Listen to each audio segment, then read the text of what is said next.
Good evening.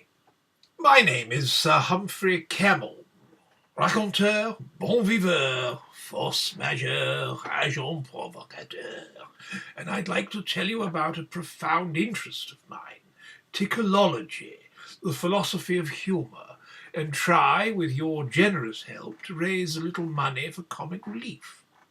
Details of my giving page follow at the end of this colloquium.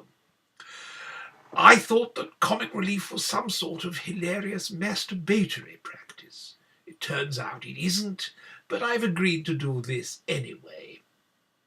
Now, humour and comedy go back a very long way, of course, but one old chap called Chrysippus of Soli in ancient Greece, a Stoic philosopher of the 3rd century BC, as well as developing a system of propositional logic, decided one day to get his donkey drunk on wine and found it so hilarious that he died laughing. Now, I'm legally obliged to consider health and safety, and I wouldn't want anything like that to happen to you, so I'm making an extra effort not to be quite as funny as a pissed-up donkey. Hence the title of my talk this evening, I'm Not Being Funny. I'm no stranger to charity work. I grew the old moustache for charity too, for Movember last year. They say that when you shave it off, it grows back thicker, so I can't wait to see my new penis. I think talk of dissembeard was pretty horrific, and quite frankly, the less said about Fannuary, the better. But it's all in a good cause. It is. Let me begin by telling you a little about my background. I was married, but I can't remember actually proposing. I think she thought I said, I'd love to take you up the aisle, but she must have misheard me. I have a small tattoo on my scrotum. It simply says, may contain nuts. I was up at Bradfield College in Berkshire. That's my alma mater. Had a wonderful time for the most part up at old Bradders. There's very little in the village of Bradfield. We did have a small fire station, but it burnt down. Our school policy was, if you can't join them, beat them, and they certainly did. My report said, better never than late. Charming. Well, when I was 16, I lost both my parents, and shortly after that, the house and everything else. What a card game that was. Still, managed to pass my O-levels and go on to higher things. Of course, these days it's all this GCSE drivel. Pupils hardly have to write anything at all anymore. They just tick boxes and draw lines between things.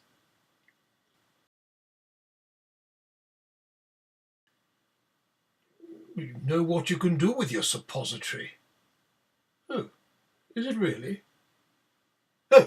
Oh, yes, humour takes a great many forms, and there have been many theories put forward to account for its nature. Oscar Wilde wrote of linguistic, situational, and relationships as the 3 categories of joke. Some people very much enjoy the slapstick or physical comedy. Have you been injured in an accident at work? Then you could be entitled to compensation. Now, I don't want to be too blue or coarse this evening. It's really not in my nature. I come from an era when dirty sex were what farmers put their potatoes in. But I am fascinated with the psychology and philosophy of that most wonderful of human emotions, humour. I can't just lie around in bed all day having sex with beautiful women. Some of us have got things to do. More common today is observational comedy. Everybody's at it, you know. You pick a seemingly mundane item or something and encourage a little recognition in the minds of one's audience. For example, I was in the supermarket the other day. fun-sized fruits. Fun-sized fruits? What the? Fun-sized bananas? What on earth are they about? Fun-sized bananas. I've always got a lot more enjoyment from the large ones, haven't you? Nigella Lawson said the same thing. And believe you me, it is astonishing what that woman can do with a banana. Even more so than that blooming Hestenthal chap. What? No, dear, I'm not entertaining naughty thoughts. If anything, they're entertaining me. Oh, an age-old method of making people laugh is the use of rhyme and rhythm to carry along the sense of fun. You know the sort of thing. My Gran stood by the picnic tea, her heart was all aflutter.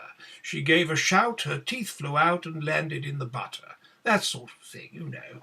An old friend of mine, Johnny, Manchester Johnny, is something of a past master of this sort of thing because he talks in rhyme all the time, like that.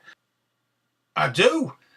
I talk in manky rhyme absolutely all the time. I don't know how I do it. I'd love a cup of tea, but I can't be asked to brew it. I'd like some bread and ham, but I'm turning vegetarian. People round here are mostly sweaty proletarians. Some of them are clean-shaven and some of them are Hairyans. You see, I try to stop the endless verse, but if anything, it's getting worse. My doctor said, go away, we're short of money. And anyway, the rhyming's funny. I said, if the NHS shopped around, they'd find stretchers in pound stretcher, priced at just £1. I like comedy, and I'm not usually fussy, but his material is as overused as Mrs. Slocum's pussy. Yes, all right, thank you, Johnny, that'll do. Thank you. I'm a particular fan of linguistic humour, plays on words, puns, that sort of thing. I'll never forget being on a movie set many years ago with a young Michael Caine.